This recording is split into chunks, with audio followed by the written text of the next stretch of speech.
Исәнмесез, эфирда яңалыклар чыгарылышы, студияда Лилия Гатина улгатаба койбір темалар турында. Шолла авариялар һәм юл транспорт халакәтендә үлүчеләр саны буенча беренче урында. Моның сәбәпләре нидә? Шәһәр ишегалларының берсендә инвалид эткә ярдәм кирәк, аңа ничек булышырга?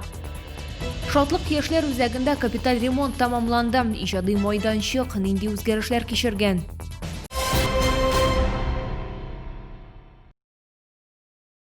Соңгы тәүлектә Татарстанда яшәүче 62 кешедә COVID-19 диагнозы расланды. Чаллыда узган тәүлектә коронавирусның тагын бер яңа очрагы теркәлде. Шулай итеп, 16 ноябрьгә Татарстан буенча коронавирус белән авыруның барлыгы 9305 очрагы билгеле. Аларның 8174-е терелгән, 46-сы узган тәүлектә.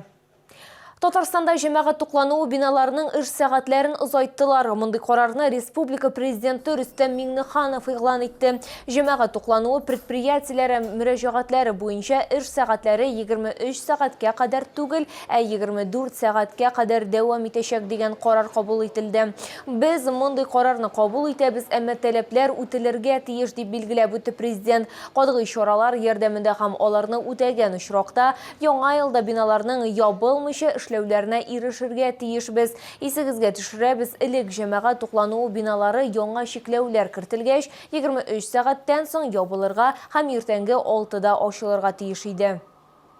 Шолда авариялар һәм әлеге фаҗигаларда һәлак булучылар саны арту. Юл хәрәкәте иминлеген тәэмин итү буенча муниципаль комиссия утырылышының төп темасы булды. Республиканың баш автоинспекторы Ленар Габдрахманов шәһәрнең авария хәлендәге участокларында булды. ЮХИДИ хезмәткәрләре һәм пассажир ташу оешмалары белән киңәшмә үткәрде.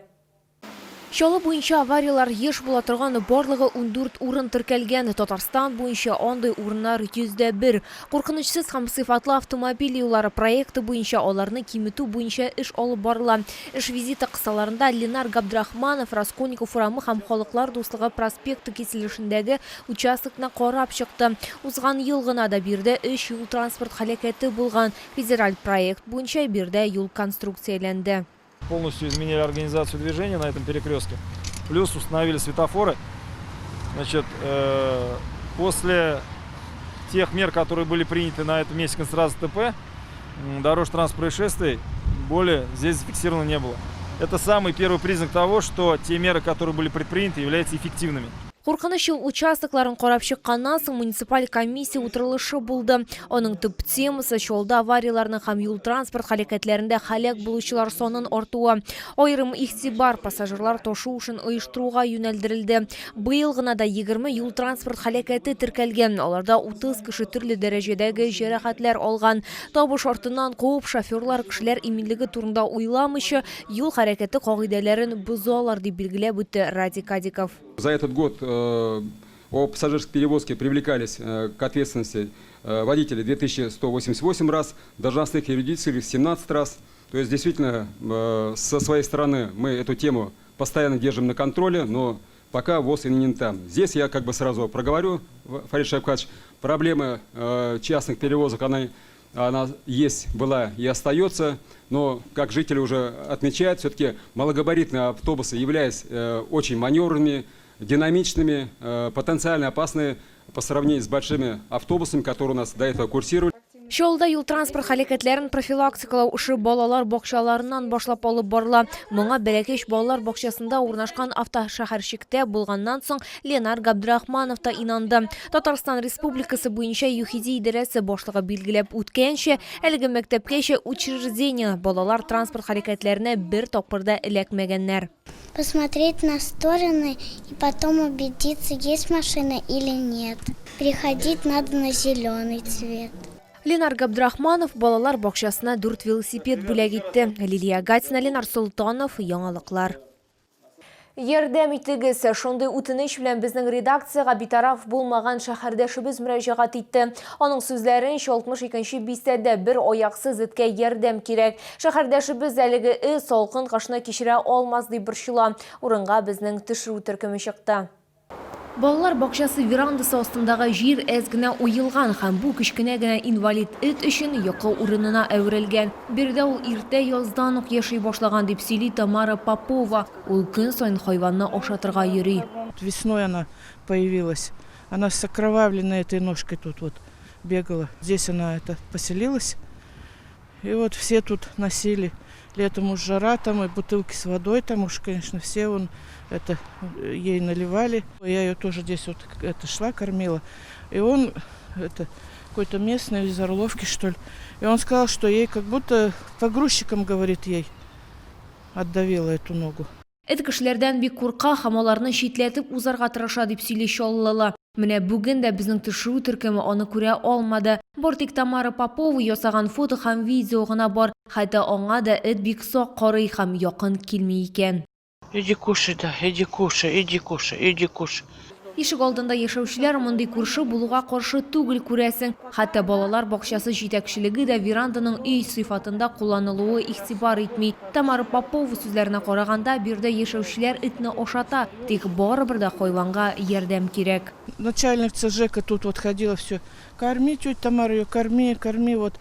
Тот там в отпуске выйдет, этим делом занимается. 2 телефона давали волонтеров, но никто не согласился, чуть не отозвался. Без теплые лапы Ирбисы приютына мөрәҗәгать иттек. Бирдә бу эт турында инде хәбәрдә булуын ачыкланды. Тик кызганычка каршы приютлар битараф булмаган кешеләр хисабына гына яши. Шуңа күрә барлык этләрне дә кабул итү мөмкин түгел дип белдерделәр. Этне приютка куратор булганда гына алып килергә мөмкин. Уртача алганда приютта хайванны тоту кураторга аена 2000 сумга төшә. Эт биргә тулысынча ияләнеп беткәнче аның белән шөгыльләнергә, аны ашатырга һәм уйнатырга кирәк булачак. Лилия Гатина, Валерия Новожилова, Сергей Вильданов, Яңалыклар. Яңартылган студиялар, заманча җиһазлар һәм гадәти булмаган дизайнерлык эшләре. Жолда шатлык яшьләр үзәгендә капиталь ремонт тәмамланды. Реконструкция өчен республика бюджетыннан 70 миллион сумнан артык акча бүлеп бирелгән. Бина нинди үзгәрешләр кичергән? Толырак халдагы материалда. 1995 елга кадәр бу бинада кибет була, шуннан соң шәһәрдә беренче тапкыр яшьләр үзәге барлыкка килә. Быел ул үзенең 25 еллык юбилеен билгеләп үтә. Яңарту эшләрен башкару шәһәр яшьләре өчен менә дигән бүләк булды. Бирдә смарт конференц залы, Дус Очмак универсаль студиясе, шулай ук премьер залы барлыкка килде.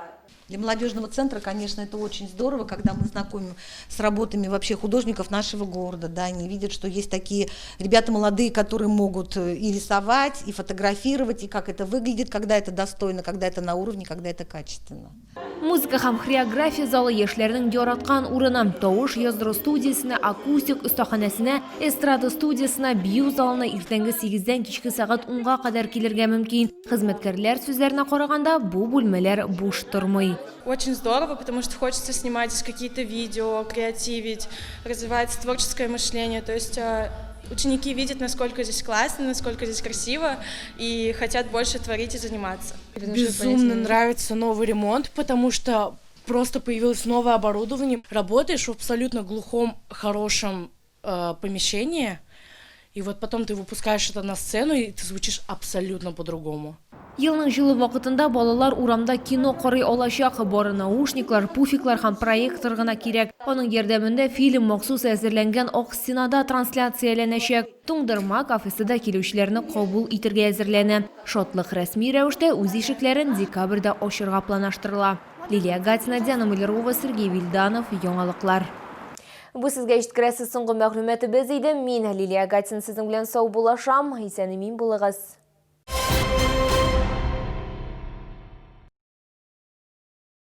Глазная клиника Газизовых. Лечение близорукости у детей. Новый город 1408. Телефон в Набережных Челнах 35 75 75. Вниманию работодателей города. Центр занятости напоминает о необходимости своевременного предоставления и актуализации сведений о сокращении численности или штата работников, введении режимов неполной занятости, простоя, временной удаленной работы через портал «Работа в России». Дополнительную информацию можно получить по телефону 52 45 62.